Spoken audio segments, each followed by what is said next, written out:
সুপ্রিয় শিক্ষার্থীবৃন্দ, জাইস লার্নিং হাবের পক্ষ থেকে তোমাদের সবাইকে স্বাগতম। সপ্তম শ্রেণীর স্বাস্থ্য ও সুরক্ষার সামষ্টিক মূল্যায়ন প্রস্তুতি পৃষ্ঠা নম্বর ৭১ থেকে ৭৩ পৃষ্ঠার আজকের এই ক্লাসটিতে আমরা সমাধান দেখব।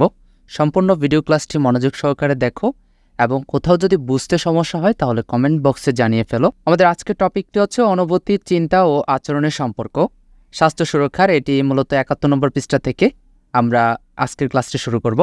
আমরা কোনো কিছু সম্পর্কে যেভাবে চিন্তা করি বা ভাবি তা আমাদের অনুভূতিকে প্রভাবিত করে, আবার অনুভূতি আমাদের আচরণকে প্রভাবিত করে।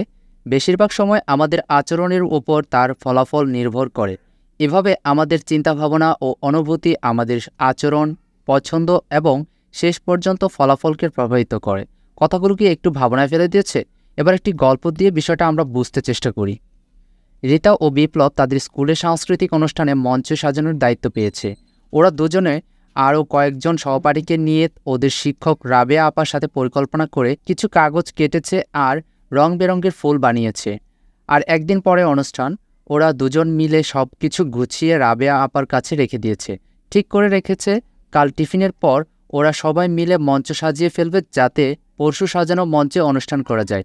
পরের দিন সকালে স্কুলে এসে বিপ্লব ওর এক বন্ধুর কাছে শুনতে পায় রাবেয়া আপার একজন নিকটাত্মীয় অসুস্থ হয়, তিনি আজ তাকে নিয়ে শহরে চলে গেছেন, আজ ছুটি নিয়েছেন, স্কুলে আসবেন না। বিপ্লব ভীষণ চিন্তায় পড়ে গেল। দৌড়ে সে রীতার কাছে গিয়ে মাথায় হাত দিয়ে বসে পড়ল। বলল, কি বিপদ হলো বলো তো? আমার তো খুব ভয় লাগছে, মঞ্চ সাজাতে না পারলে তো হেড স্যারের বকা খাবো। রীতা বলল, হ্যাঁ সমস্যা তো একটু হলোই, দাঁড়াও একটু ভেবে দেখি, একটা সমাধান বের করে ফেলবো। চলো আমরা নারায়ণ স্যারের সাথে একটু আলাপ করি সমস্যাটা নিয়ে। দুজন মিলে স্যারের সাথে কথা বললে স্যার ওদের কাটা কাগজ আর ফুলগুলো পাওয়ার ব্যবস্থা করে দিলেন। ওরা সেগুলো দিয়ে মঞ্চ সাজিয়ে ফেললো। শিক্ষকবৃন্দ খুব প্রশংসা করলেন এবং ধন্যবাদ জানালেন সুন্দর করে মঞ্চ সাজানোর জন্য। ওরাও নারায়ণ স্যারকে ধন্যবাদ জানালো তাদের সহযোগিতা করার জন্য। ওপরের ঘটনা থেকে রীতা ও বিপ্লবের অনুভূতি, চিন্তা ও আচরণের বিষয়টি বোঝার চেষ্টা করি।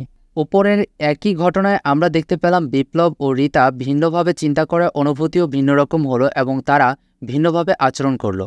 এখন আমরা আমার অনুভূতি, চিন্তা ও আচরণ এটি জানব। রীতা ও বিপ্লবের ঘটনা থেকে আমার চিন্তা, অনুভূতি ও আচরণের সম্পর্কে বুঝলাম। এবার আমরা বন্ধুর সাথে ঘটে যাওয়া ভয়ের একটা ঘটনা শেয়ার করি এবং নিচের ছকটি পূরণ করি। ছক নম্বর 1 আমার অনুভূতি এবং আমার প্রকাশ। শিক্ষার্থী, আমরা এই সমাধানটি নিচে দেখিয়ে দিচ্ছি, তো আগে জেনে নেই আমাদের ছকে কি কি দেওয়া রয়েছে। বন্ধুর সাথে ভয়ের ঘটনা কি ঘটেছিল এটা লিখতে হবে, তখন আমি কি ভেবেছিলাম এটা লিখতে হবে, তখন আমি কি করেছিলাম এটিও উল্লেখ করতে হবে। এভাবে কোনো ঘটনায় আমরা কি চিন্তা করেছি এবং তার সাথে আমাদের অনুভূতি ও আচরণের সম্পর্ক নিজেরা বের করতে পারি। একইভাবে আমরা বাড়িতে ঘটে যাওয়া দুঃখ, রাগ ও আনন্দের একটি করে ঘটনা মনে করব এবং ওই ঘটনা আমাদের চিন্তা ও আচরণ দিয়ে নিচের ছকটি পূরণ করব, যেখানে ছক 2 বলেছে। এখন আমরা আমাদের সম্পূর্ণ ছকটি পূরণ করে দেখব। শিক্ষার্থীবৃন্দ, যেখানে আমার অনুভূতি, আমার প্রকাশ, এটিতে তোমরা ছক 1 দেখেছিলে যে একটি ছক দেওয়া রয়েছিল, যেখানে আমরা হাতের বাম দিক থেকে দেখতে পাচ্ছি বন্ধুর সাথে ভয়ের কি ঘটেছিল। তার এখানে আমরা লিখেছি 2 বন্ধু একসাথে হাঁটার সময় রাস্তার উপরে একটি সাপ দেখতে পেয়েছিলাম।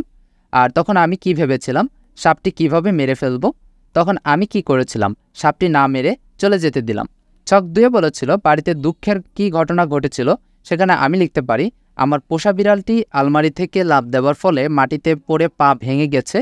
তখন আমি কি ভেবেছিলাম, বিড়ালটি পা কিভাবে ভালো হবে। তখন আমি কি করেছিলাম, বিড়ালটিকে পশু ডাক্তারের কাছে নিয়ে গেলাম। এর পরের পৃষ্ঠাতে যে ছক 3 এবং 4 ছিল সেটির সমাধান আমরা দেখিয়ে দিচ্ছি, যেখানে আমার অনুভূতি, আমার প্রকাশের ছক নাম্বার 3 বলেছে বাড়িতে রাগের কি ঘটেছিল, আমার ফুল বাগানের একটি ফুলের টব আমার ছোট ভাই খেলতে যেয়ে ভেঙে ফেলেছে। আর তখন আমি কি ভেবেছিলাম, ছোট ভাইকে বকা দিব। তখন আমি কি করেছিলাম, ছোট ভাইকে কিছু না বলে ভাঙা টবের অংশগুলো কুড়িয়ে অন্যত্র ফেলে দিলাম।